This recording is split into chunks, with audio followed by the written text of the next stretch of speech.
Bueno, es un placer para mí presentar a Manuela Fernández Pinto. Manuela es profesora asociada del Departamento de Filosofía y del Centro de Ética Aplicada en la Universidad de los Andes. Realizó sus estudios de licenciatura en la Universidad Nacional de Colombia y de maestría y doctorado en la Universidad de Notre Dame en Indiana. La investigación de Manuela se centra en el análisis filosófico de la investigación científica en el marco comercial y privado.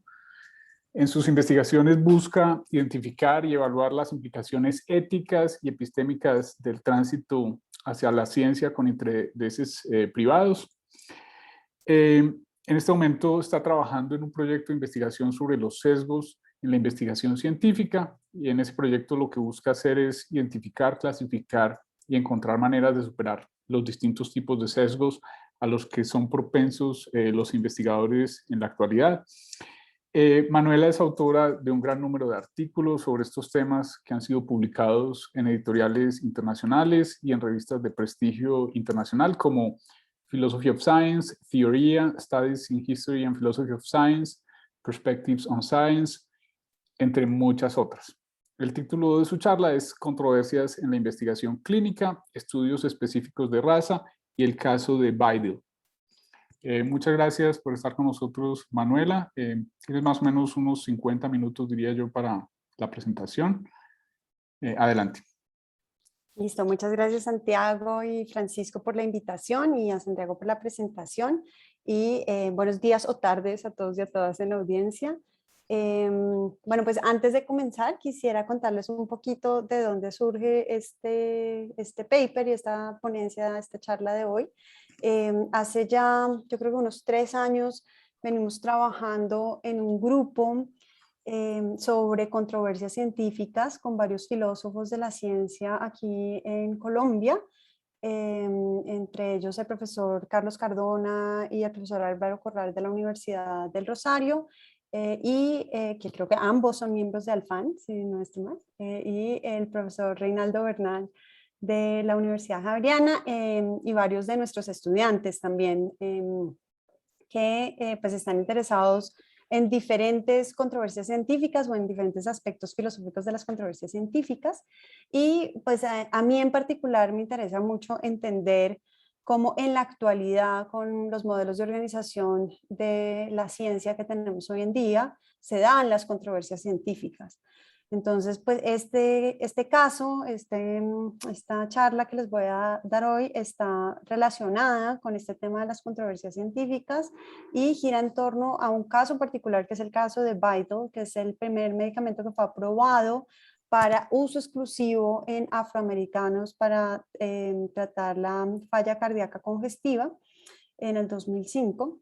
Y es la controversia que surge alrededor de este medicamento en la actualidad, pues en el marco de esta investigación clínica que tenemos hoy en día, muy financiada por grandes empresas farmacéuticas y que gira en torno a la comercialización de la ciencia.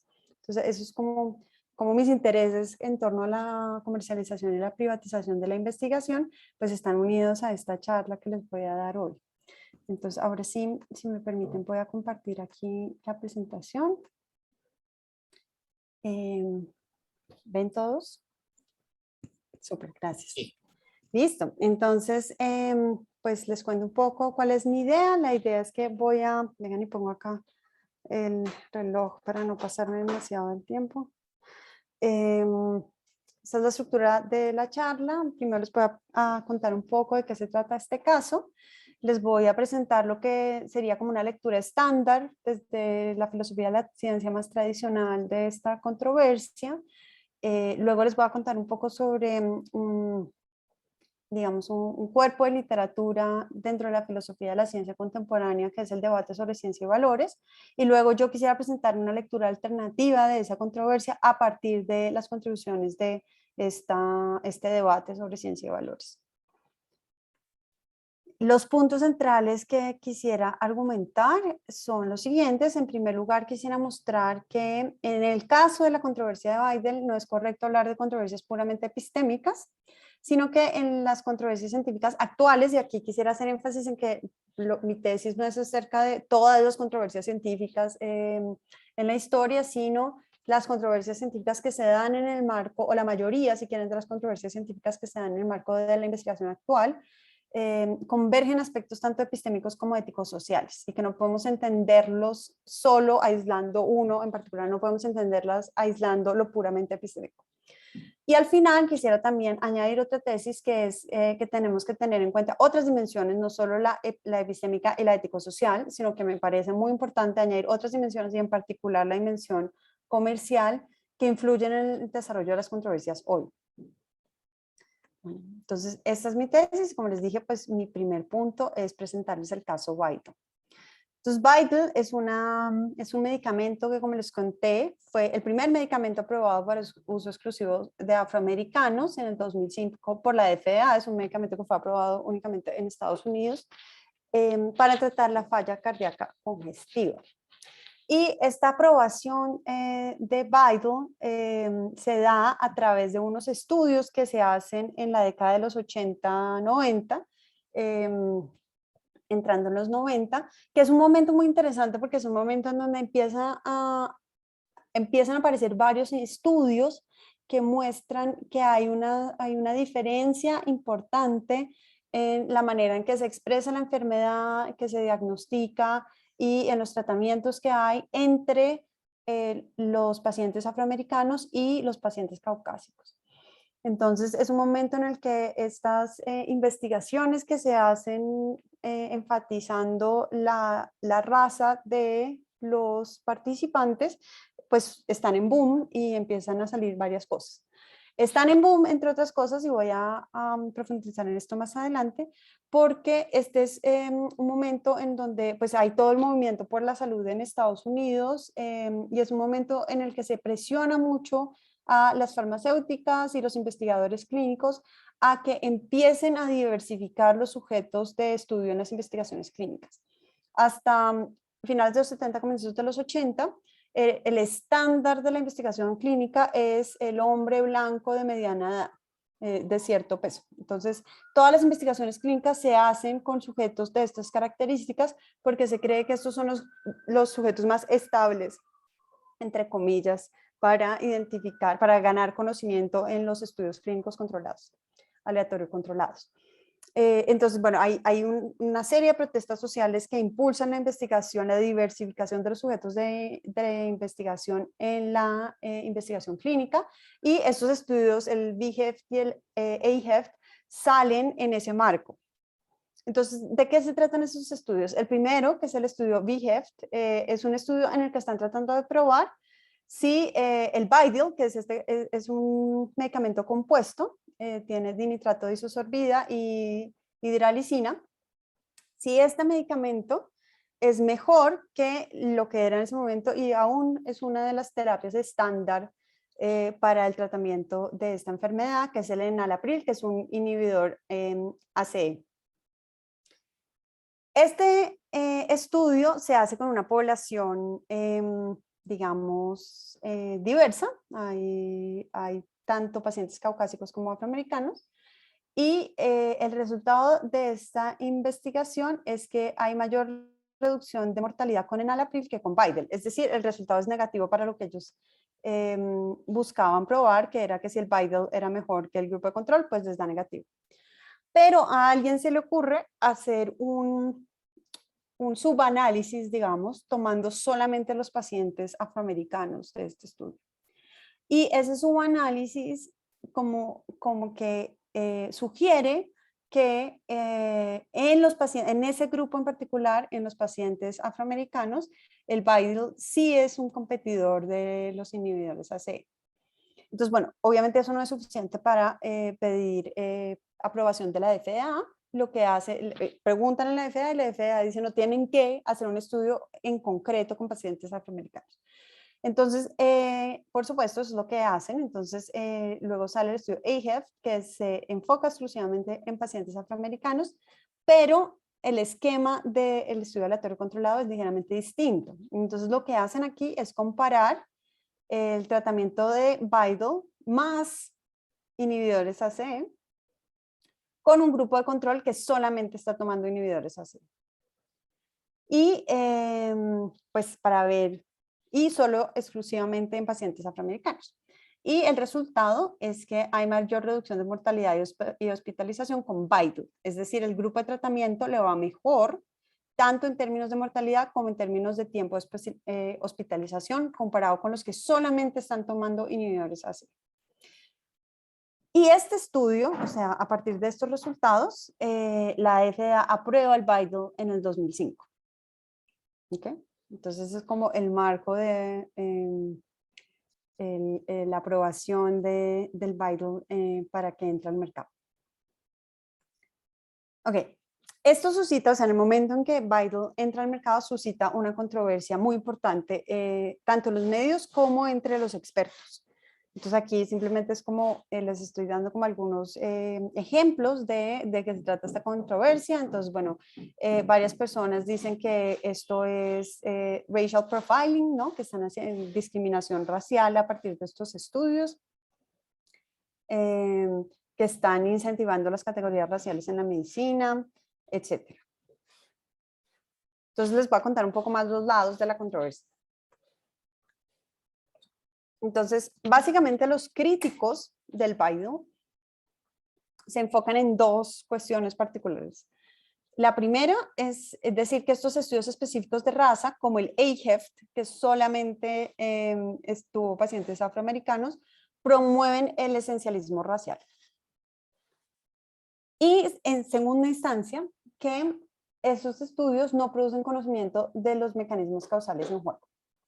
Es un poco como la crítica, esos dos puntos son clave en la crítica a que se haya aprobado el Vital como un medicamento exclusivo en afroamericanos. Y esto se ve reflejado, por ejemplo, en esta editorial de Schwartz, que era en ese momento el editor del New England Journal of Medicine. Y él dice, tal investigación asume erradamente una diferencia inherente biológica entre personas de piel negra y personas de piel blanca. Cae en el error al atribuir un fenómeno fisiológico clínico complejo a un aspecto arbitrario de la apariencia externa.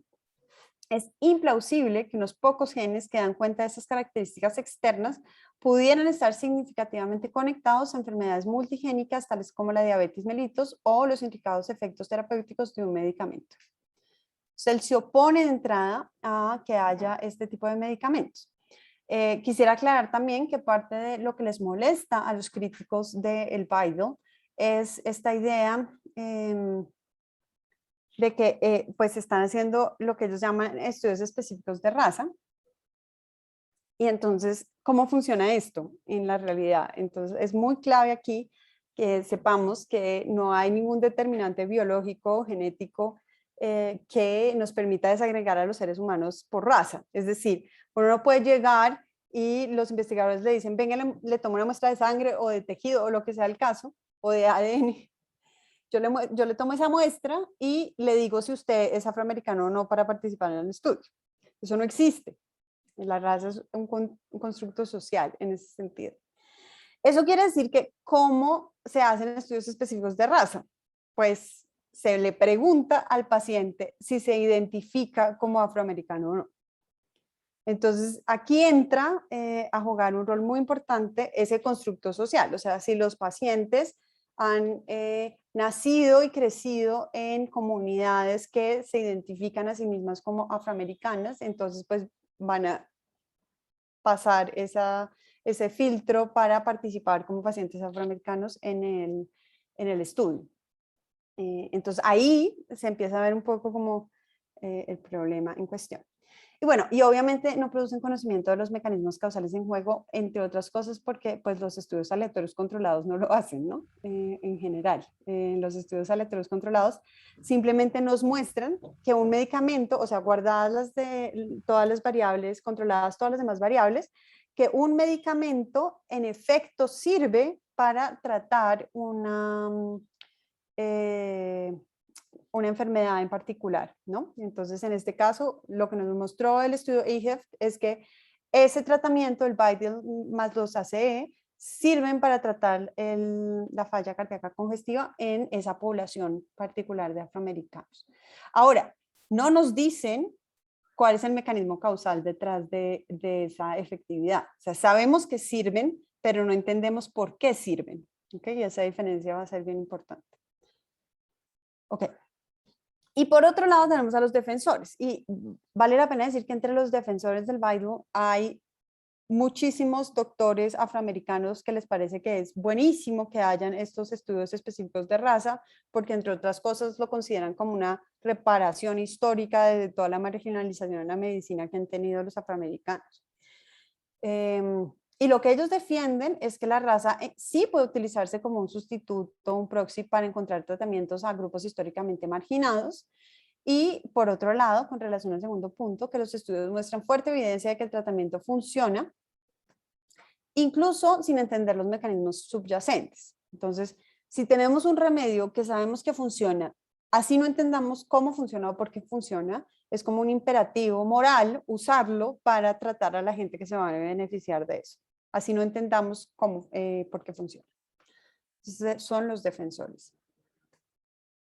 Este es un ejemplo de lo que dice uno de estos defensores. Pienso que no se implica en absoluto que la genética está relacionada con el mecanismo de acción del Baidu. Creo que la raza en los Estados Unidos es un constructo social, no realmente un constructo genético. En eso todos están de acuerdo, ahí no hay controversia. Se trata solamente de mirar a un grupo de individuos quienes parecen tener mayor propensión hacia la falla cardíaca y ramificaciones más severas de la falla cardíaca. Y de nuevo, si se identifica como un tratamiento que les sirve, pues es como justo, es un imperativo usarlo, así no entendamos por qué es que funciona. Okay, este personaje, Goodman, entre otras cosas, ya quisiera buscar exactamente, pero él es un representante de una de las asociaciones de cardiología de doctores afroamericanos. Entonces, pues también es una figura como representativa de lo que cree la comunidad y los expertos en la comunidad. Okay. ¿Cuál sería una lectura muy estándar, muy directa de esta controversia? Entonces, pues la voy a hacer a continuación. Entonces, una lectura estándar de esta controversia nos diría, por ejemplo, que aquí podemos distinguir dos niveles o dos dimensiones en la controversia. Una tiene que ver con un problema ético-político, si quieren, que está relacionada con si estos estudios específicos de raza son justos o son buenos en términos éticos, ¿no? Si, digamos, hay razones para creer que moralmente son aceptables o no, y que por lo tanto debemos no permitirlos en términos morales y éticos. Y por el otro lado tenemos una controversia que se podría considerar epistémica, que tiene que ver con qué tipo de conocimiento nos dan estos tratamientos, o si en verdad podemos tener si en verdad tenemos un conocimiento suficientemente adecuado de que este medicamento funciona para este conjunto de personas y que por lo tanto deberíamos usarlo o no. Y ahí como que se haría una distinción tajante entre una dimensión epistémica y una dimensión ética, si quieren, o política o social, como quieran llamarla, de la controversia. Y se distinguirían esos dos niveles. El problema de justicia social en los estudios específicos de raza, pues partiría de un acuerdo, como les digo, hay varios que tienen acuerdos, o sea, no es como, no están, simplemente son dos monólogos que no se escuchan, no hay puntos en común. El acuerdo es que no hay determinantes biológicos para desagregar a los seres humanos por grupos raciales. En eso están de acuerdo tanto los críticos como los defensores del Baidu. ¿Qué dicen los críticos del Baidu? Que los estudios específicos de raza fomentan la idea de que estos determinantes existen, porque nos dicen, hay una manera de estudiar solamente a este grupo, los afroamericanos, y los afroamericanos es un constructo social que en nuestro imaginario colectivo, pues está, digamos, es muy latente y que sabemos que ha tenido unas repercusiones históricas y sociales muy importantes, en particular negativas hacia esta población. Entonces, que hacer eso, o sea, decir que hay un medicamento que científicamente puede probarse que funciona exclusivamente para este grupo, es fomentar esos estereotipos raciales y fomentar de ahí la discriminación racial, haciendo creer que sí hay una manera de aislar a estos individuos científicamente o biológicamente hablando. Mientras que los defensores del Weidel dirían que los estudios específicos de raza usan la raza solo como un sustituto de otros factores, que es en efecto lo que hacen, la usan como proxy, dando resultados relevantes para grupos históricamente marginados, lo cual contribuye a la justicia social. ¿Por qué digo que la usan como proxy o como sustituto? Pues porque sabemos que no hay determinantes biológicos para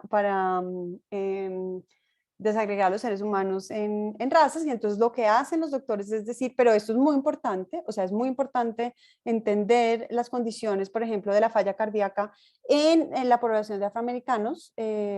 También es un problema de justicia social garantizarle a esa población el conocimiento que necesita y que ha sido históricamente negado a ellos para darles las soluciones, los tratamientos que necesitan.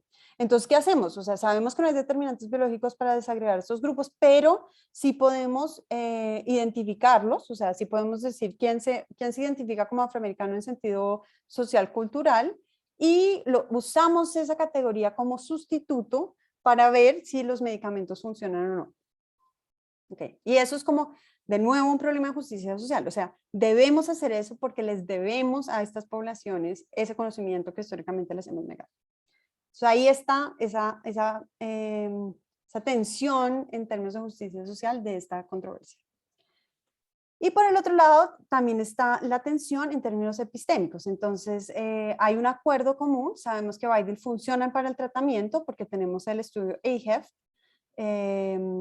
en pacientes que se identifican como afroamericanos, ¿no? Que es la manera de aceptarlos en el estudio.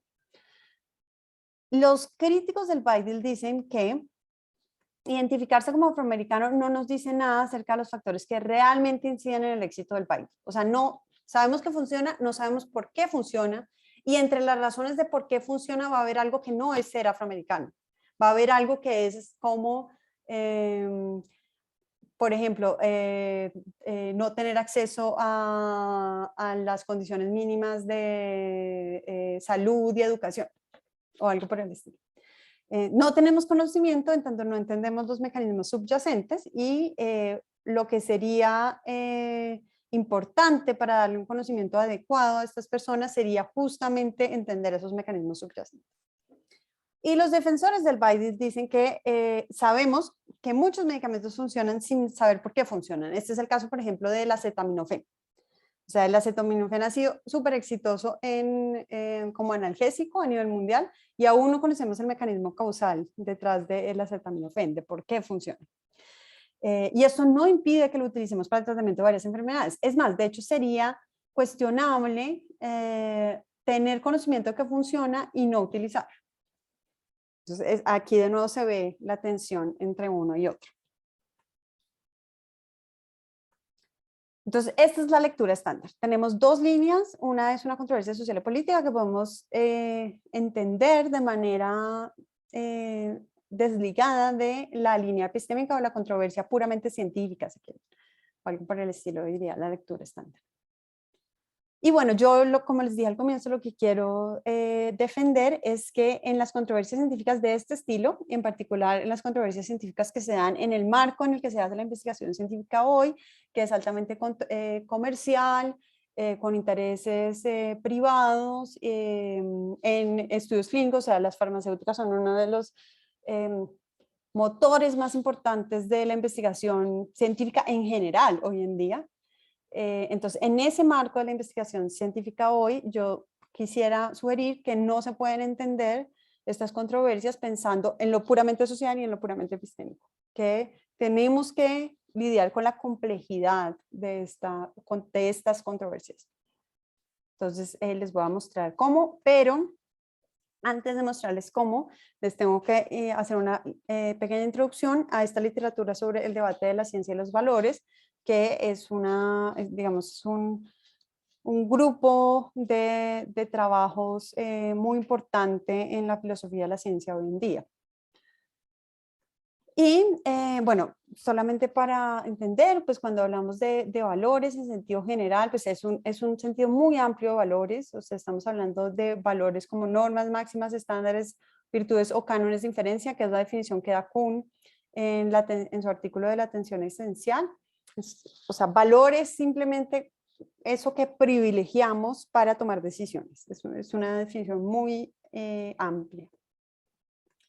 Ok, y en este debate de la ciencia y los valores hay como una posición que es la posición que se asocia con la mirada tradicional de la filosofía de la ciencia, que estaría ligada también pues a esta lectura estándar que yo estoy dando de la controversia.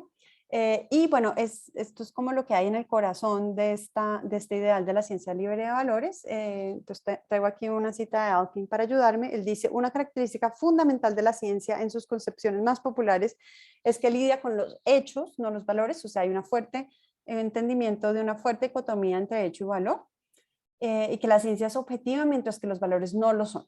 O sea, la ciencia es descriptiva, lidia con los hechos objetivamente, mientras que los valores son normativos y además subjetivos, ¿no? Entonces están separados claramente de la ciencia, y la ciencia debe ser libre de valores en el sentido en que los valores no pueden corromper, digamos, la práctica científica y hacer que los valores subjetivos de los investigadores o de los científicos terminen influyendo en cómo hacen las investigaciones. Eso es como, a muy grandes rasgos, la idea del ideal. Ahora bien, el ideal de la ciencia libre de valores no dice que todos los valores estén por fuera de la ciencia. Hay un grupo muy especial de valores que se conocen tradicionalmente como los valores epistémicos, que se cree que sí cumplen un papel epistémico, como su nombre lo indica, un papel de ayudarnos a llegar al conocimiento que queremos. Y estos entonces sí cumplen un papel legítimo de la práctica científica. Estos valores sirven como criterio de decisión cuando la evidencia empírica encuentra un límite, entonces por ejemplo en casos de subdeterminación, y no son una amenaza para la objetividad, todo lo contrario, son una guía para el científico cuando se ve como, cuando la evidencia no da más y necesita tomar decisiones, puede echar mano de estos valores para ayudar a tomar decisiones. Estos son los valores que se conocen como puramente epistémicos en el sentido de que son internos a la práctica científica y no introducen ningún sesgo de esos sesgos sociales, políticos, religiosos, etcétera, que los otros valores introducirían. ¿Cuáles son estos valores? Pues también la lista viene del artículo de Kuhn, Objetividad, Juicios de Valor y Escogencia de Teorías, del libro La Atención Esencial.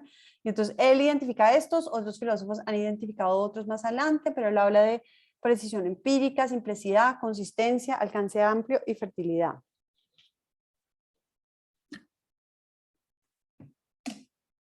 Entonces, dice Isaac Levy, la tesis de la neutralidad valorativa no sostiene que el científico en tanto científico no hace juicios de valor, sino que dado su compromiso con los cánones de inferencia no necesita hacer más juicios de valor para decidir qué hipótesis aceptar y cuál rechazar, refiriéndose a más juicios de valor que los juicios necesarios usando los valores epistémicos. Y una idea muy similar está en los textos de McMullin. McMullin dice, los valores epistémicos presuntamente promueven el carácter veraz de la ciencia, su carácter como el conocimiento más seguro que tenemos disponible sobre el mundo que buscamos entender. Entonces se le da un papel legítimo a estos valores en la ciencia. Y entonces, pues el ideal de la ciencia de valores, el ideal de la ciencia libre de valores, esta idea de que los valores no pueden corromper la práctica científica, no rechaza todos los valores, acepta los valores epistémicos y rechaza todos los valores que se consideran no epistémicos, es decir, los valores sociales, culturales, personales, políticos. Perdón por la falta de tilde acá, la voy a corregir de una vez.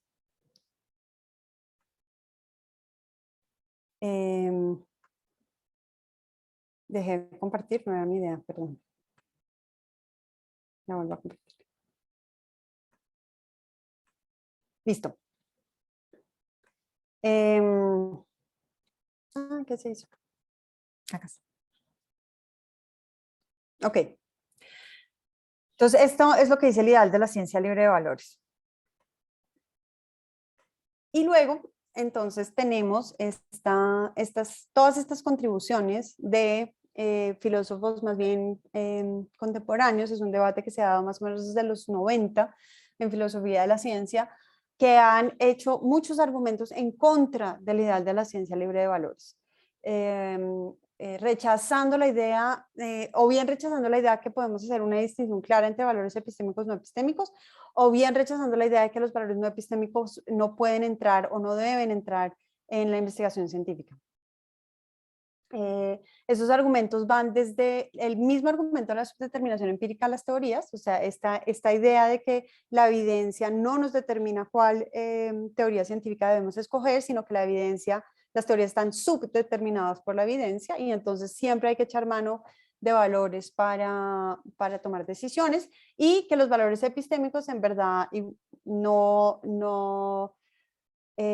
cumplen esa función que tradicionalmente se creía que cumplían de identificar la mejor teoría, sino que esos valores epistémicos, por ejemplo, este es un argumento que hace Longino, esos valores epistémicos son en sí mismos también políticos y sociales. Entonces, ejemplo, yo uso el valor de la simplicidad para escoger entre teorías y resulta que ese valor de la simplicidad tiene también un aspecto político-social en donde se privilegian teorías más simples, por ejemplo, ontológicamente más simples, cuando unas teorías ontológicamente más complejas serían más incluyentes desde el punto de vista social, por ejemplo. Los estudios clínicos de los que les estaba hablando antes, o sea, esta idea de que el estándar del sujeto de investigación en estudios clínicos era el hombre blanco de cierta contextura, o sea, cierto peso, de cierta edad, esa es una apuesta por un modelo simple. Entonces, alguien decidió que era mejor un modelo simple y usó un valor supuestamente epistémico para hacer eso, pero no es cierto que ese valor sea puramente epistémico. Al hacer eso, también tomó una decisión que tenía repercusiones ético-sociales. Entonces, sí, hay varios cuestionamientos, o sea, esto me tocaría, el semestre pasado dicté un seminario sobre ciencia y valores, o sea, tocaría dictar todo un seminario para explicarles todas estas posturas y van más allá del tiempo que tenemos hoy, pero lo que me parece más importante es como que vean que esta idea del ideal de la ciencia libre de valores ha sido fuertemente cuestionada y ha sido revisada por varios filósofos de la ciencia hoy. Y estos filósofos de la ciencia no se han desligado, o sea, no quiere decir que entonces todos los valores entran en la ciencia y da lo mismo que ciencia se produce. Esto pues iría claramente en contra de el racionalismo que quieren preservar los filósofos de la ciencia, pero sí están buscando posiciones intermedias entre un racionalismo extremo como este y unas posiciones completamente relativistas. Y lo que quieren es lograr encontrar posiciones en donde, por un lado, se aprecien las dimensiones sociales y éticas del conocimiento científico y la práctica científica, sin que eso signifique que los valores vayan a sesgar o predeterminar los resultados de las investigaciones. Entonces, eso es lo que hay en esta discusión. Esos son los temas. Si quieren, en la sección de preguntas, si alguien tiene dudas sobre alguna de estas posiciones, yo con mucho gusto puedo profundizar, pero pues en la presentación no lo voy a hacer.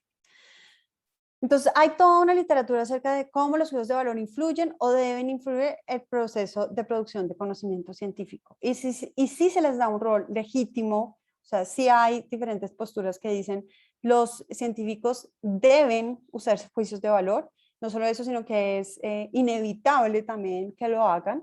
Es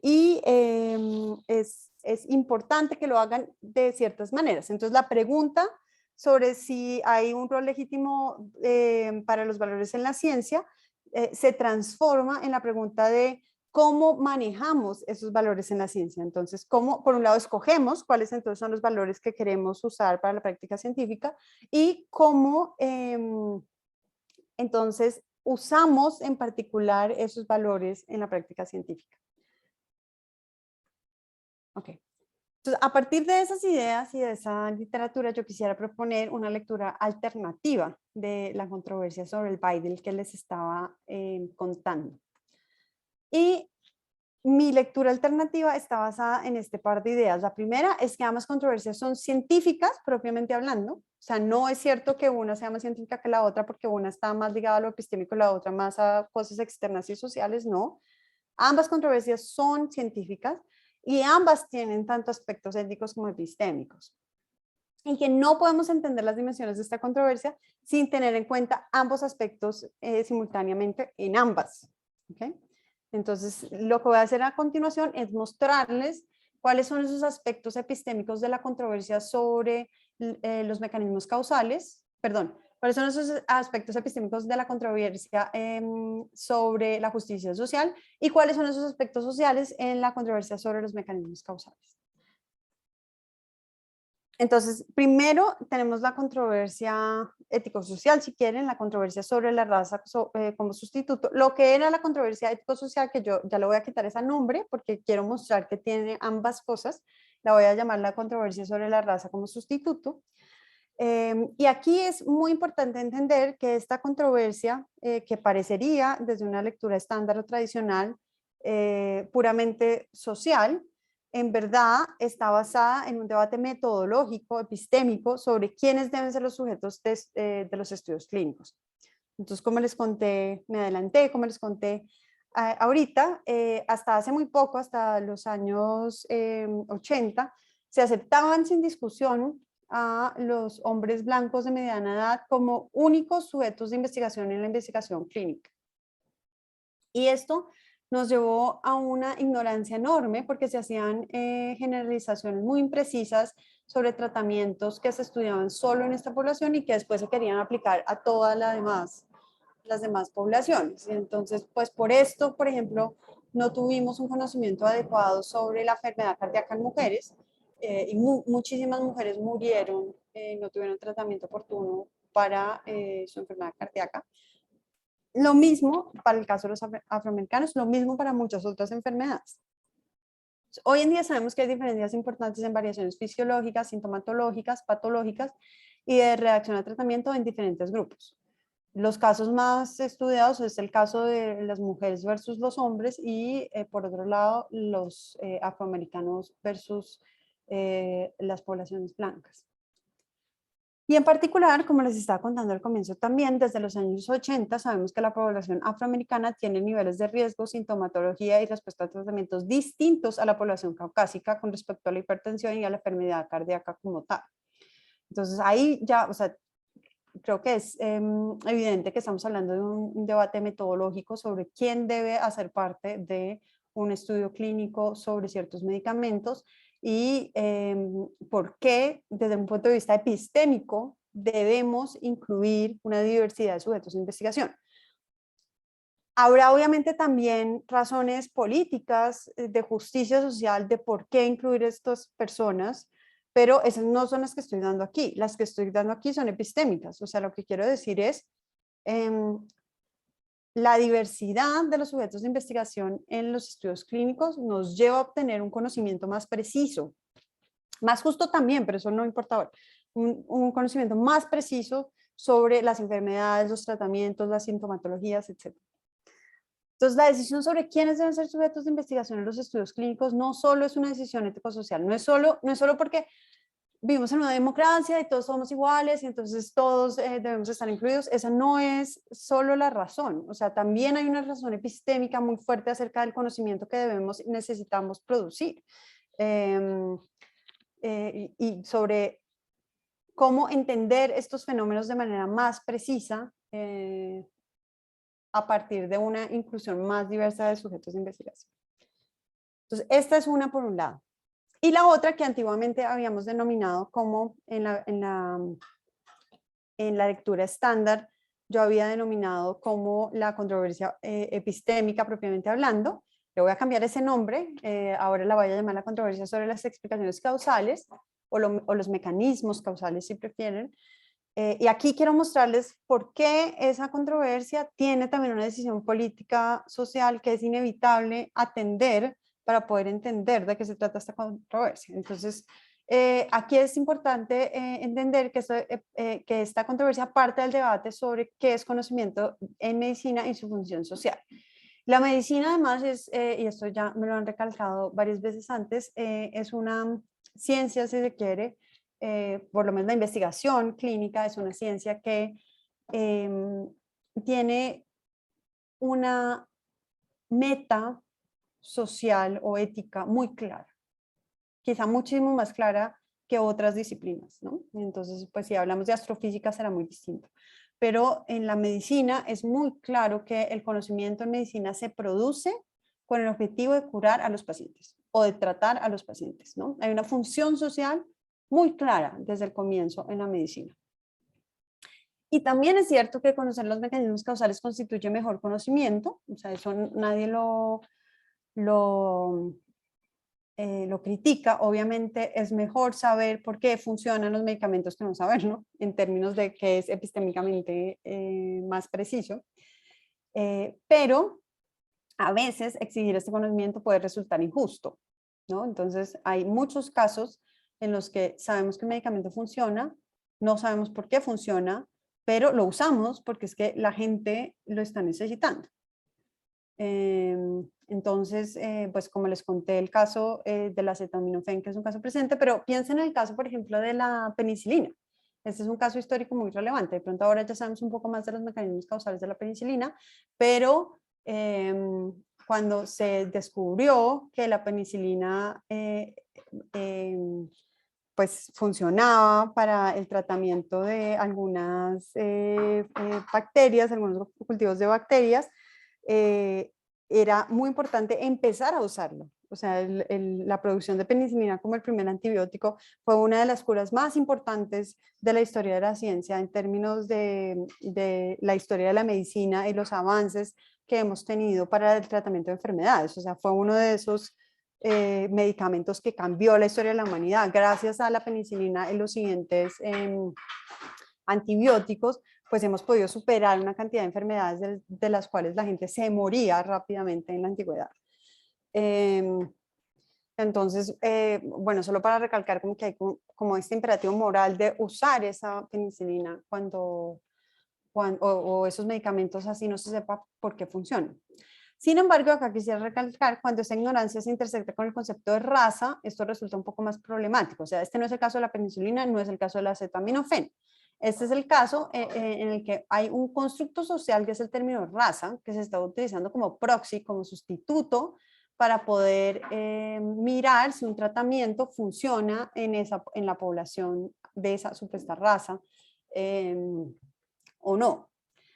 Y este constructo social, como todos sabemos, ha marginalizado y explotado a un grupo de personas por siglos y tenemos una deuda histórica con todas estas personas por lo que ha sucedido. Entonces, raza es una categoría social que activamente oscurece otras variables, como por ejemplo disparidades económicas, disparidades de salud, desigualdades en educación, en trabajo, etc. Y esto es muy problemático. Entonces, aquí, en este caso particular, parece requerir una explicación más detallada de los mecanismos involucrados. O sea, aquí parece muy importante entender que raza es un constructo social y entender qué es lo que hay detrás de ese constructo social en términos del mecanismo causal detrás de por qué el Biden funciona. Porque en efecto, si no entendemos cuál es el mecanismo causal que hay detrás, entonces parece, aquí me estoy poniendo un poco del lado de los críticos, da la sensación de que podemos aislar a este grupo como si hubiera unos determinantes biológicos de raza, o si no hacemos eso, por lo menos confundimos eso con un grupo racial, y de ahí, a partir de eso, podemos sacar conclusiones de lo que funciona, sin saber por qué funciona. Entonces, en este caso en particular, parece que una explicación más detallada de los mecanismos involucrados, a partir, por ejemplo, de entender, o sea, en lugar de usar razas, si usamos disparidades económicas y de salud, o desigualdades en educación o trabajo, etcétera, si entendiéramos mejor la conexión entre eso y el hecho de que funcione este medicamento, entonces podríamos realmente contribuir a desmantelar los prejuicios raciales. So, aquí nos vemos de nuevo en una decisión sobre si investigar más acerca de los mecanismos causales o no, que implica una decisión social, ¿no? Implica entender mejor el papel, o más bien el lugar de esta población en la sociedad, la discriminación de esta población en la sociedad y generar conocimiento para evitar eso. Entonces, parece que las preocupaciones epistémicas de los críticos se ven respaldadas por la preocupación ética y social y política, como quieran, de inequidad racial. O sea, aquí de nuevo, o sea, no es cierto que este debate sobre las explicaciones causales sea puramente epistémico y lo podamos dar en esos términos puramente epistémicos. Hay, en el caso del Biden, necesariamente un aspecto político, social, que está metido en pedir o no pedir esas explicaciones causales. O sea, no se puede desligar el entendimiento de esta controversia de eso. Ok, entonces, pues, ¿qué es lo que quiero decir entre otras cosas? Pues que estos aspectos epistémicos y estos aspectos éticos, sociales y políticos están interrelacionados. O sea, no podemos hablar de lo puramente epistémico y lo puramente ético-social, todos los aspectos internos a la ciencia y todos los aspectos externos a la ciencia, sino que tenemos que entender, en el caso del Bidely creo que se ve claro, tenemos que entender las interrelaciones entre estas dos cosas para entender de qué se trata la controversia. Y bueno, y ahora quiero dar un paso más allá y quiero decir que además también tenemos que entender y tener en cuenta otras dimensiones, además de esta ético-social y esta epistémica, para entender la controversia del Bidely. O sea, tampoco basta con esas dos únicamente. Y yo creo que no basta con esas dos únicamente, pues porque hoy en día, como dije al comienzo, vivimos en un mundo en donde la investigación científico-tecnológica se da en unas condiciones muy particulares y está impulsada en particular por intereses comerciales. Entonces aquí quisiera introducir esto ya para finalizar. Entonces, pues para contarles un poco sobre cómo se financia la investigación científica hoy en día. La inversión privada en la investigación a nivel mundial ha crecido significativamente desde finales de la Guerra Fría. Ahorita les muestro la gráfica, es básicamente una X, o sea, toda esa gran inversión en desarrollo científico-tecnológico que hicieron los gobiernos grandes durante la Guerra Fría se vino abajo y fue tomada por la empresa privada. La inversión pública ha decaído constantemente tanto en Estados Unidos como en la Unión Europea. En Estados Unidos, por ejemplo, el sector privado realiza el 73% de la investigación en ciencia y tecnología. Realiza quiere decir, la investigación se hace en el sector privado, en un 73%. Las universidades y los institutos públicos han decrecido desde la Guerra Fría significativamente. Y financia, pone la plata para el 70% de la investigación, según los últimos indicadores. Y esto es muy similar en la Unión Europea, tienen una tendencia muy similar. Y la investigación en fármacos también, como les decía, es el modelo a seguir. O sea, los fármacos junto con los ICTs, las nuevas tecnologías de la comunicación, son dos de los pilares, digamos, de la investigación científico-tecnológica hoy en día. Entonces, bueno, esta es la gráfica que les mostraba. Acá unos indicadores de la NSF en Estados Unidos que nos muestra cómo la investigación científica, la financiación de la investigación científica ha venido decayendo en términos de la financiación pública desde más o menos comienzos de los años 80, con la Guerra Fría, con el fin de la Guerra Fría claramente se vino abajo. Mientras que la financiación privada ha hecho lo contrario, ¿no? Ha retomado esa investigación y ha financiado cada vez más y más investigación a tal punto que hoy en día la gran mayoría de investigación científica se hace en el sector comercial con fines comerciales. Entonces, este punto me parece muy relevante y tenemos que tener eso en cuenta. Entonces, no es solamente la relación entre los aspectos éticos y los aspectos epistémicos, sino cómo interactúan además ahí los aspectos comerciales. Entonces, quisiera decir una última cosa sobre esto en el caso de Baidu, que me parece fundamental para entender este caso. Entonces, recordemos, hace 30 diapositivas, los dos estudios que se usaron para poder sacar el Baidu al mercado por la FDA. Entonces teníamos un estudio que era el VHEFT que comparaba el Baidu con los inhibidores ACE. Y luego, y este era con una población diversa. Y luego tenemos el IAHEFT, que ese sí es el que compara específicamente para afroamericanos, compara el Baidu con el ACE en el grupo de tratamiento contra el ACE solito con un placebo en el grupo de control. Este es el que usa la farmacéutica para sacar la droga al mercado.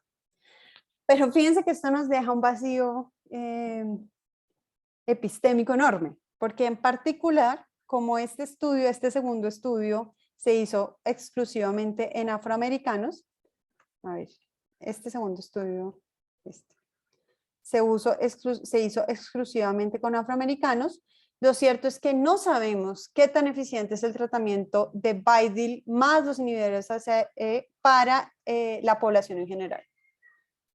No lo sabemos, porque el estudio se hizo exclusivamente para afroamericanos.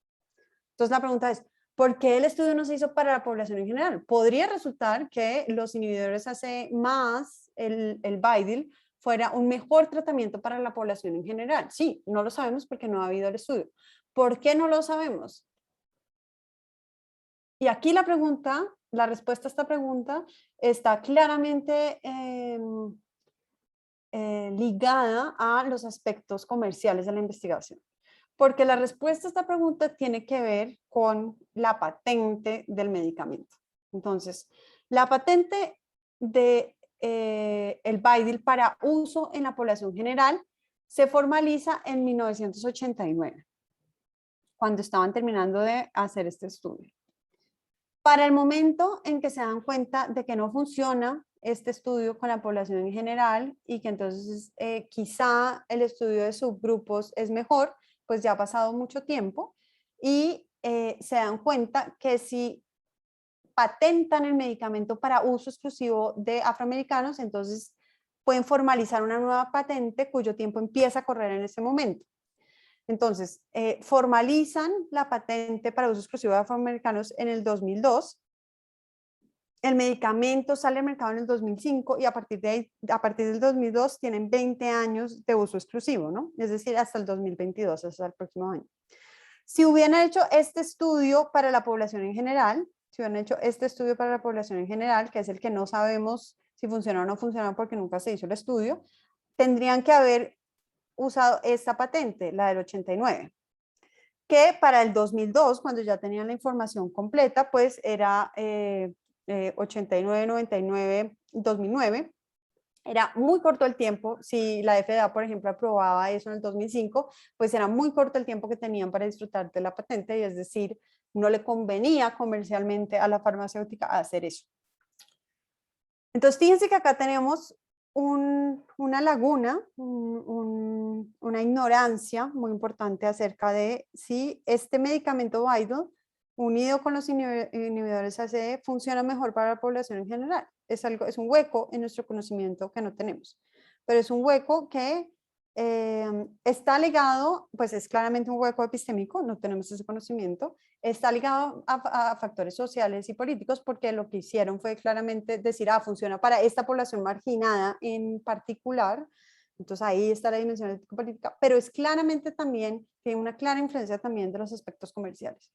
O sea, no tenemos ese conocimiento en particular que podría beneficiar, podría o no podría, no sabemos, beneficiar a la población en general, por motivos comerciales, porque no le interesaba a la farmacéutica tener la patente tan corta después de que hubiera salido el medicamento al mercado.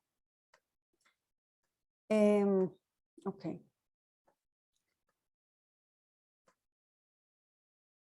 Como borro todos estos que hice ahí. Aquí. Listo.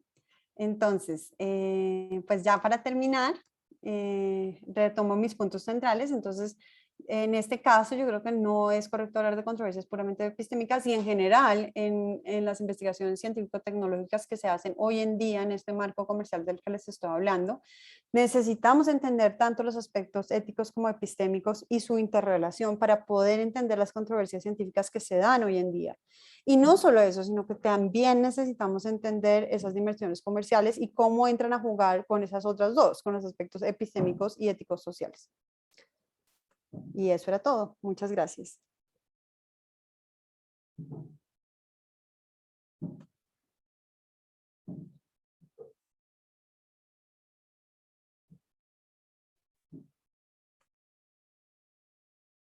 Si quieres podemos hacer una pequeña pausa, o si quieres también podemos comenzar con las preguntas, como quieras. Sí, de una. Bueno. Entonces, levanten la mano quienes quieran preguntar. Tenemos a Abraham. Hola, ¿qué tal? Pues muchas gracias por la presentación, súper interesante. Y me quedé pensando, y no dudo que es algo que has tomado en cuenta, pero estaba pensando qué tanto aplica o qué tanto es similar este tipo de discusión al género, ¿no? Porque hay algunas teorías que es un poco controversial, pero al mismo tiempo siento que sí hay cierta aceptación de que género y raza de hecho funcionan de la misma manera y solo son categorías sociales, ¿no? O sea, y no es como que están ancladas en aspectos biológicos y después se socializan, es como no, simplemente es una estructura social y ya, ¿no? Pero en el caso de hombre y de mujer, pues me parece que justo cuando hablamos de los términos, a veces parece que estamos hablando como en el nivel más biológico, que a veces podemos utilizar otro término, ¿no? Como uno que a mí me ha gustado es como varón, varona, que ahí sí hay unas como posibilidades, para no hablar de macho, hembra, porque macho, la palabra macho tiene como connotaciones también ahora ya, bueno, no sé si ahora ya, pero también sociales, ¿no? De ser macho significa ser como cierto tipo de hombre, ¿no? Pero bueno, más allá de eso, o sea, como que está el nivel biológico, que sí es más diferenciable, tiene como ciertas funciones, posibilidades, y luego está hombre-mujer a nivel social. Sí. Y si pensamos que raza es meramente una estructura social y tal vez meramente una estructura de poder, ¿no? O en gran medida, y eso es lo que lo vuelve problemático, como de racializar a grupos, porque hay como opresión implícita o hablar de hombres blancos es una especie de favorecer al grupo opresor de manera implícita. En el caso de hombre o mujer no lo veo tan, o sea, si Sí. sí es igual, parece que sí Mm. debería aplicar de la misma manera, pero entonces cuando tienes que hacer un estudio a mujeres en relación a ciertos tipos de cáncer, dirías como, bueno, pues es que sí, sí aplica, ¿no? Pero ¿cómo va a aplicar si realmente solamente es una categoría social? Y que hay como muy buenos argumentos para pensar que es así, ¿no?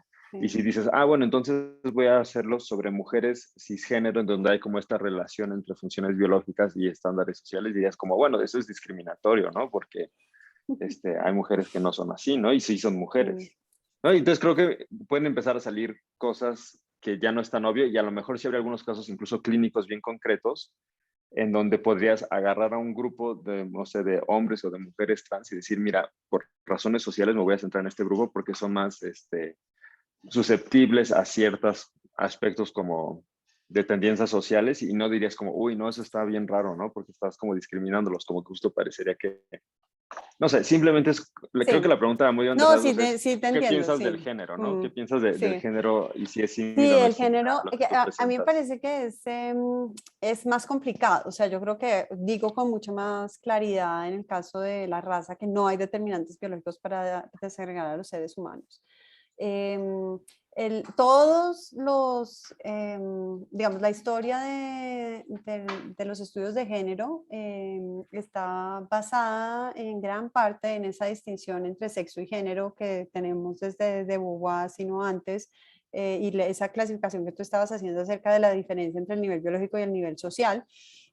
Pero eso también ha sido reevaluado, ¿no? O sea, como tú también mencionaste, hoy en día también tenemos esta idea de que en verdad los determinantes biológicos para desagregar a los seres humanos en cuestiones de sexo no son tan claros como habíamos pensado en un comienzo.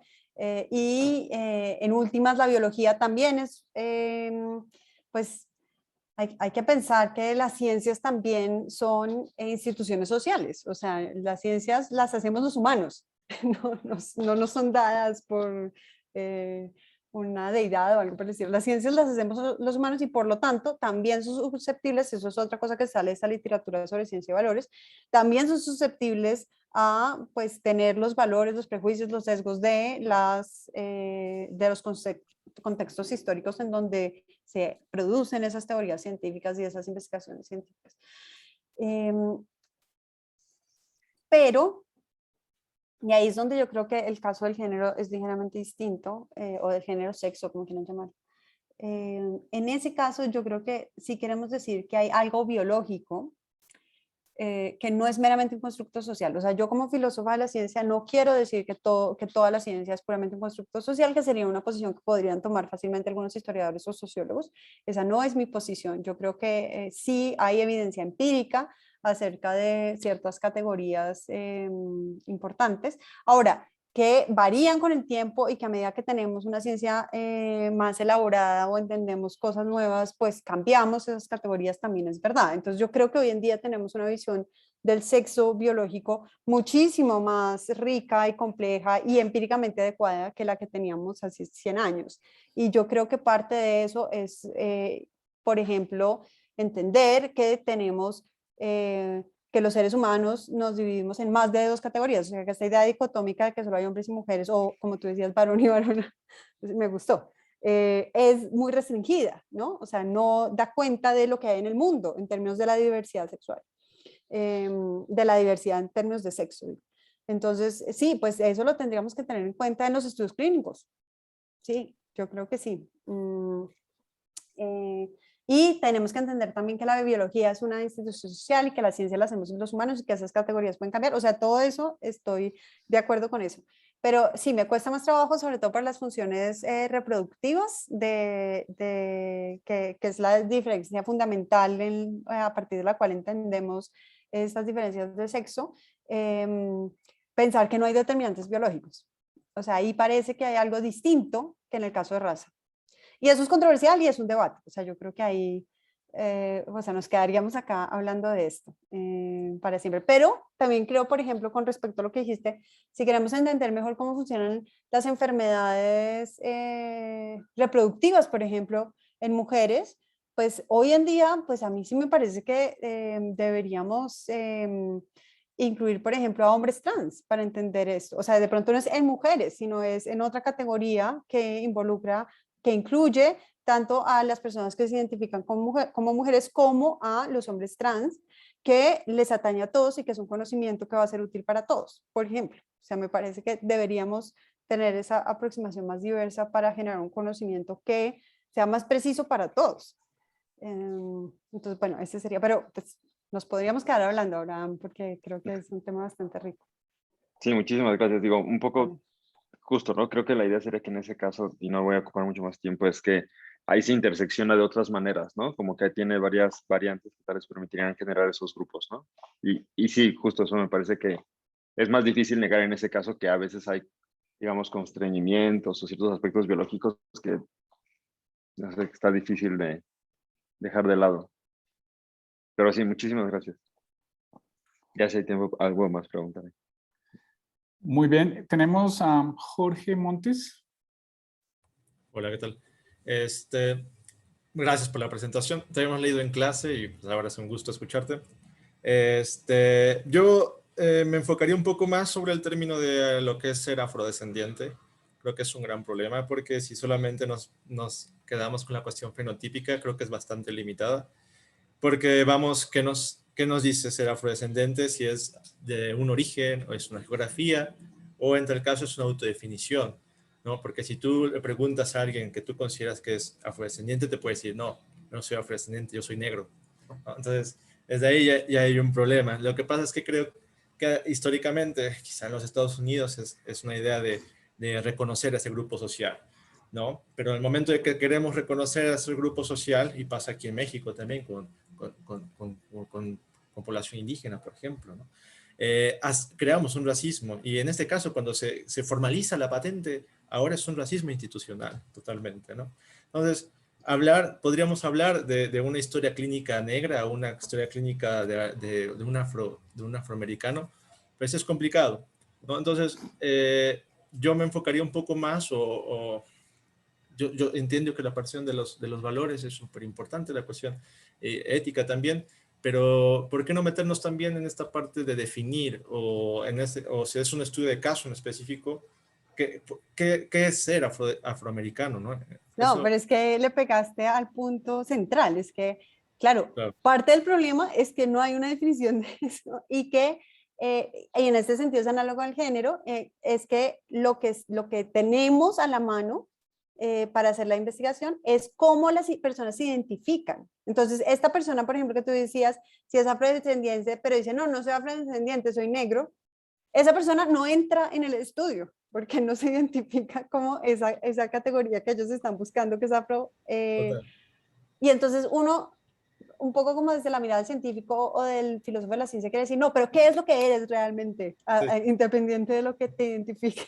Pero resulta que no hay, o sea, es una categoría muy volátil. Ahora, a veces sí eres, lo que dices, no. claro, pero lo que dices, o sea, en primer lugar, yo uso el término afroamericano, que es en sí mismo controversial. Lo que pasa es que ese es el término que se usa en el debate y que se usa en los estudios, entonces por eso lo mantengo. Y uso el caso exclusivamente para hablar de los Estados Unidos, porque ahí es donde se dio el medicamento y el debate, pero si entráramos a hablar de América Latina, pues sería otra dimensión diferente y mucho más amplia y distinta, o sea, tendría que hacer un análisis distinto. Pero claro, sí, ahí hay un debate, y piénsalo no tanto en términos de comunidades, sino en términos de personas particulares. O sea, ¿qué pasa con una persona que se identifica como afroamericana, pero no es de piel oscura? O al revés, el caso que tú dices, o ligeramente distinto, ¿no? Una persona que a los ojos de alguien del científico, por ejemplo, podría ser claramente afroamericano, pero no se identifica para nada como afroamericano. Que sucede mucho en Estados Unidos con personas negras africanas, por ejemplo, que llegan como inmigrantes del África y dicen, no, yo no soy afroamericano, yo soy nigeriano. Y entonces, bueno, ahí, o sea, es que es un constructo social, ¿no? Y entonces ahí como tiene todas las dimensiones del género en ese sentido también, o sea, que la identificación de la persona como tal es fundamental. Pero esto para la ciencia, o sea, eso está muy bien en términos políticos, sociales, todo bien, pero para la ciencia es un problema, porque la ciencia se basa en categorías que sean claramente identificables, donde los sujetos se pueden claramente identificar como miembros o no, y eso es un problema para los estudios de la ciencia. Entonces ahí claramente hay una tensión, como creo que tú mismo la identificaste. Vale, sí, eso es todo. Pero sí, Gracias, Jorge. gracias. Yo tengo una pregunta. Me gustaría saber si podríamos entender uno de tus argumentos de la siguiente manera. Tú dices que la decisión de cuáles son los grupos de los estudios es una decisión epistémica. Y la pregunta que yo me hago es si no podríamos desarrollar tu argumento de la siguiente manera.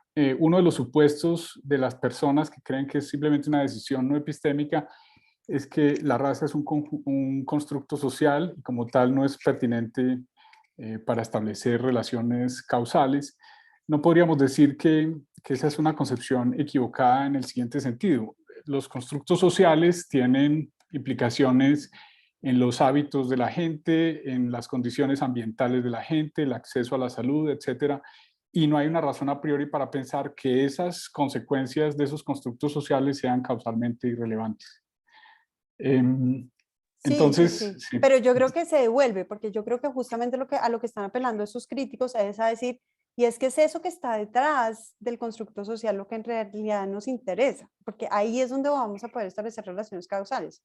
O sea, ahí vamos a poder entender si es por una falta de proteína o malnutrición mientras crecía que la persona tiene la falla cardíaca. O sea, ahí es donde vamos a entender lo que realmente queremos saber, no antes, o sea, no porque sea de esa raza. Sí, digamos que sí. Bueno, muchas gracias. Tenemos a Raciel Castro y después a Jair Sánchez. Hola, buenos días, buenas tardes. Desde México, saludos. Yo soy farmacéutico, soy QFB, químico farmacéutico biólogo. Me interesa mucho esta plática precisamente por esto que mencionas. Hay algo que es interesante y creo, desde el punto de vista de las ciencias médicas, muchas veces desestimamos a las ciencias sociales, ¿no? Se hablaba precisamente de ese constructo social, que pocas veces lo llegamos a entender porque no nos los enseña, simplemente se nos niega esa información, ¿no? Poco a poco vamos aprendiendo si nos queremos involucrar en esto. Otro tema que tenemos como farmacéuticos a veces es no querer enfrentar a la industria farmacéutica por varias razones, ¿no? Primero, porque lo vemos como una fuente de ingresos, una fuente de trabajo, y pues mejor calladitos y nos vemos más bonitos porque así vamos a tener trabajo, vamos a tener de qué vivir. Pero tampoco es válido poder limitarnos en ese aspecto, ¿no? Este caso que mencionan en específico, pues se demuestra en otros muchos casos. Y sin embargo, en las mismas ciencias naturales, las ciencias médicas, hay que tener en cuenta algo. Las ciencias médicas están construidas con una interpretación de la biomecánica, un apostulado científico como teoría, como tal, no es una ley, ¿no? Sin embargo, esta misma ley nos ha dado muchos resultados positivos en el sentido de poder mejorar nuestro estado de salud. Muchos podemos decir, ya llegamos a los 80 años, 85 años, cuando antes no pasábamos de los 45 años. Pero tampoco tenemos que desestimar los otros conocimientos que existen alrededor de ello, ¿no? Los holísticos, todos aquellos que no son interpretados o explicados por las ciencias como tal, ¿no? Las ciencias médicas, ¿no? Aquí hay algo interesante que la ciencia médica ha tratado, es a través de del genotipo, tratar de dar ese significado. Perdón, Sí, perdón Raciel, ¿podrías ser más breve porque tenemos más preguntas? Sí, podrías hacer voy tu pregunta, rápido. pero rápidamente, por favor. Gracias.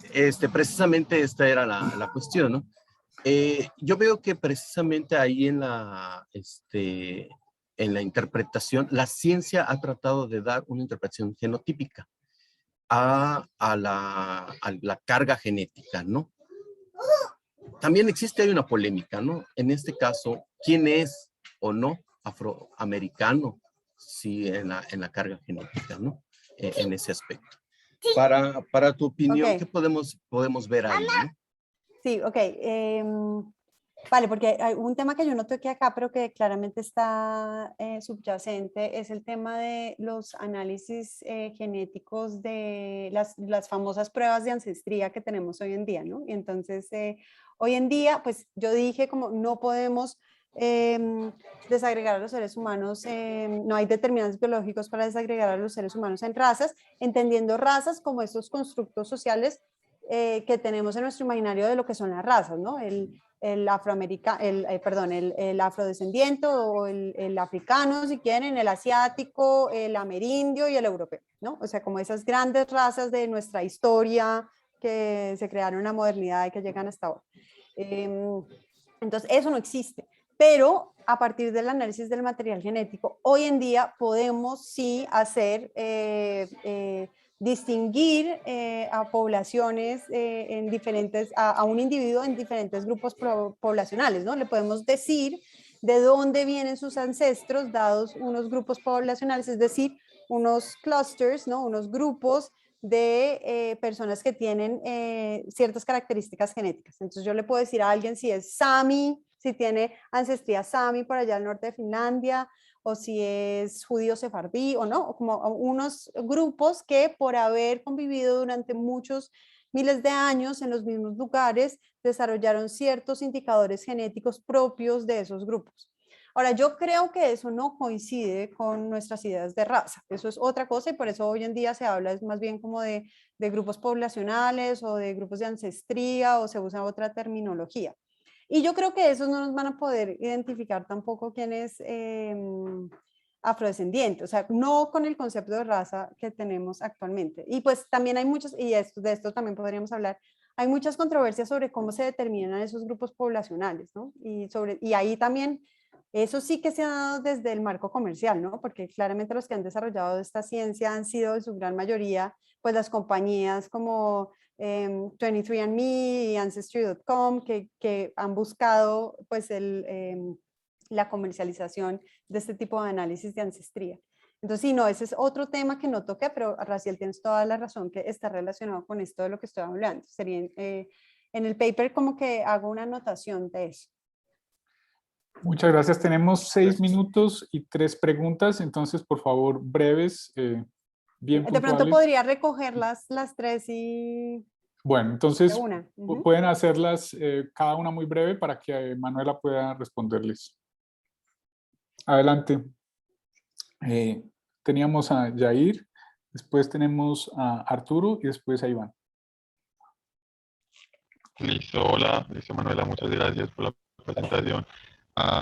Te pregunto, más que está relacionado entre los valores éticos y epistémicos, te pregunto es por el compromiso que implica uno sobre los otros.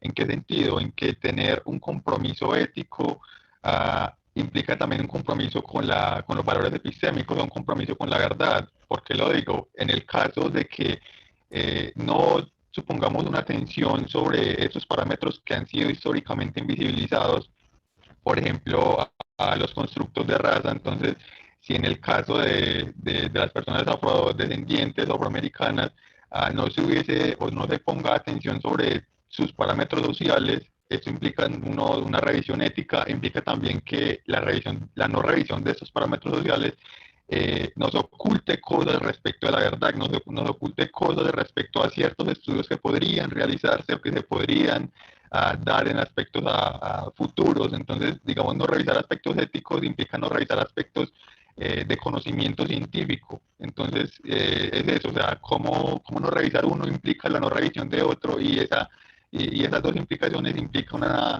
un ocultamiento de la verdad parcial. Ya, sería eso, para ser breve. Bueno, adelante. Tenemos a Arturo y después Iván, y 4 minutos para lo que falta. Lo mío es muy, muy breve. Hay un caso en donde hay una incidencia no sobre un grupo, bueno, sobre un grupo étnico, y hay implicaciones médicas. Y es el siguiente. Antes de los años 50 en Hawái, la gente en general era delgada, robusta y demás. Llegaron negocios de comida rápida y se empezaron a generar grandes problemas de obesidad, diabetes, hipertensión, etc. Entonces, ahí hay un componente médico muy fuerte, un componente comercial, como menciona la doctora, y la pregunta es, ¿habría forma de identificar o de estructurar una percepción desde el punto de vista epistémico, en este caso? Muchas gracias. Y tenemos a Iván. Sí, hola Manuela, gracias por la plática. La pregunta es muy breve, es si pudieras profundizar un poco más sobre esta cuestión de la dimensión comercial de la ciencia, y si esta dimensión comercial de la ciencia implica, en qué sentido implica otro tipo de valores extraepistémicos, ¿no? Porque en algún momento de la presentación tú señalabas que, por ejemplo, no habría que perder de vista que la investigación médica tiene como propósito siempre, pues, generar bienestar, ¿no? Entonces, si hay un cruce entre una idea de investigación clínica que a partir de la comercialización empieza también a transformar o utilizar otro tipo de valores extraepistémicos. Gracias. Gracias, Iván. Gracias a todos por las preguntas y los comentarios. Con relación a lo que dijo Jair, sí, estoy completamente de acuerdo. En efecto, ahí pues estás señalando una manera en que están interrelacionadas las dimensiones éticas con las epistémicas, y claramente el compromiso ético está ligado en ese caso con el compromiso de adquisición de la verdad. Entonces, sí, todo lo que dijiste, estoy de acuerdo. Con respecto al caso de Arturo, me parece pues un caso interesante. Claramente vemos como una población que tiene esta influencia externa pues le impacta. Habría que mirar ahí pues la dimensión médica, ¿no? De todo esto y la investigación clínica que hay ahí detrás. Y entonces, si por ejemplo hay como estudios acerca de si la comida rápida ha generado obesidad de manera más rápida o de peor manera o lo que sea en la población en Hawái en comparación con otras poblaciones de los Estados Unidos, por ejemplo. Y pues ahí podríamos ver dimensiones éticas acerca de cuál es esa relación entre la comida rápida y la obesidad en una población aislada. Habría, creo que varias preguntas de investigación interesantes que nos podrían contribuir a nuevo conocimiento para entender esa relación causal entre la comida rápida y la obesidad.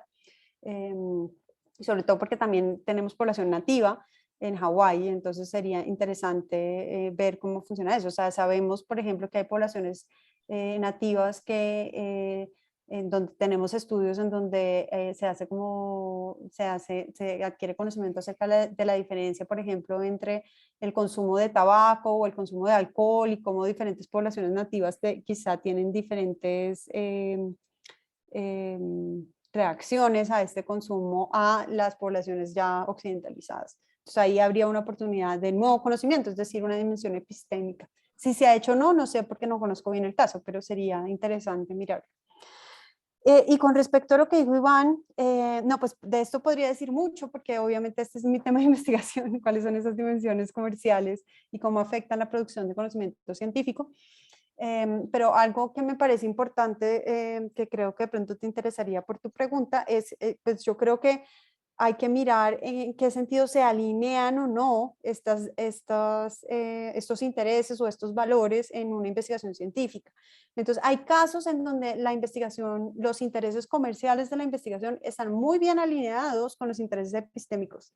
Y pues obviamente, a simple vista, uno dice, pues deberían estar alineados, ¿no? Porque un medicamento, por ejemplo, un tratamiento que funcione muy bien en términos metodológicos, o sea, que sea el resultado de un muy buen estudio hecho de muy buena calidad, pues es un resultado, es un tratamiento que va a ser muy exitoso comercialmente, ¿no?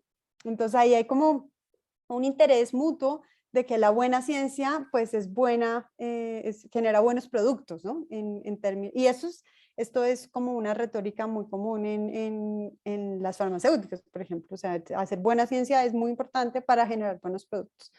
El problema no es ese, el problema es cuando eso se rompe y cuando los intereses comerciales parecen truncar esos intereses esos valores éticos o esos intereses epistémicos de los investigadores. Y de eso también tenemos casos, ¿no? Como las farmacéuticas, por ejemplo, ocultan información de estudios que no les conviene sacar porque pues les bajarían las ventas, y bueno, grandes escándalos, bueno, el de Purdue Pharma hoy en día con el Oxycontin, creo que lo conocemos todos, ¿no?